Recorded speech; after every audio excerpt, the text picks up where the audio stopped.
भारत भूमि में जन्मी ऐसी अनगिनत वीरांगनाएं हैं जिन्होंने नारी को सिर्फ कोमलता ही नहीं बल्कि साहस और बलिदान का प्रतीक बना दिया।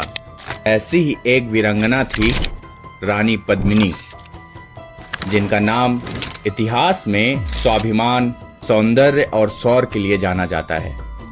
यह है चित्तौड़ की महारानी की गाथा, एक ऐसी गाथा जो अग्नि में तपकर अमर बन गई। रानी पद्मिनी का जन्म सुदूर दक्षिण के एक द्वीप सिंघल में हुआ था, जिसे आज का श्रीलंका माना जाता है। उनके पिता राजा गंधर्व सेन वहां के शासक थे। पद्मिनी न केवल अनुपम सौंदर्य की धनी थी, बल्कि उनमें बुद्धिमत्ता, निर्णय क्षमता और आत्मबल कूट-कूट कर भरा था। घुड़सवारी, तलवारबाजी और राजनीतिक की शिक्षा उन्हें बचपन से ही दी गई थी। राजमहल में रहकर भी उन्होंने आम जनता का दुख जाना और हर वर्ग का सम्मान करना सीखा। चित्तौड़ के राजा रावल रतन सिंह जब पद्मिनी की प्रसिद्धि पहुंची तो वो स्वयं वरण करने सिंघल पहुंचे।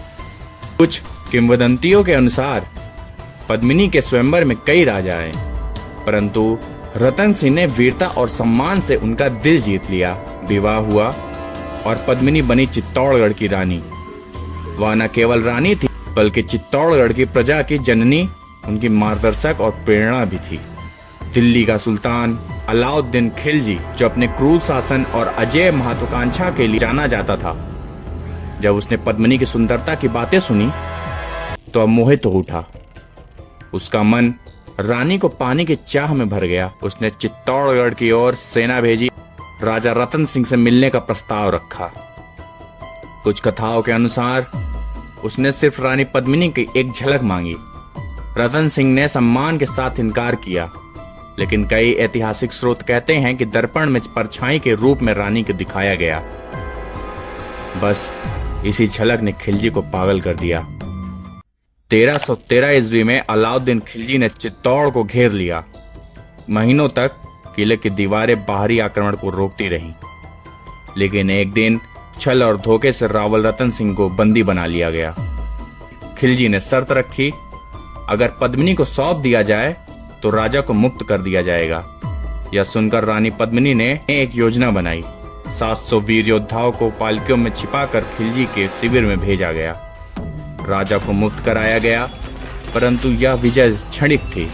खिलजी की विशाल सेना ने चित्तौड़ पर अंतिम आक्रमण की तैयारी कर ली।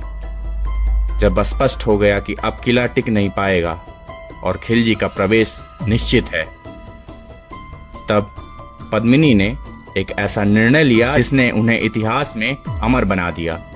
उन्होंने 16,000 स्त्रियों के साथ मिलकर जौहर करने का निर्णय लिया, यानी अपने सम्मान और आत्मसम्मान की रक्षा हेतु अग्नि में प्रवेश।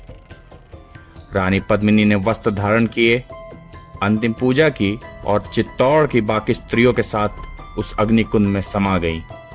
चित्तौड़ भले ही हार गया हो, पर आत्मसम्मान की यह जीत सदा के लिए अमर हो गई।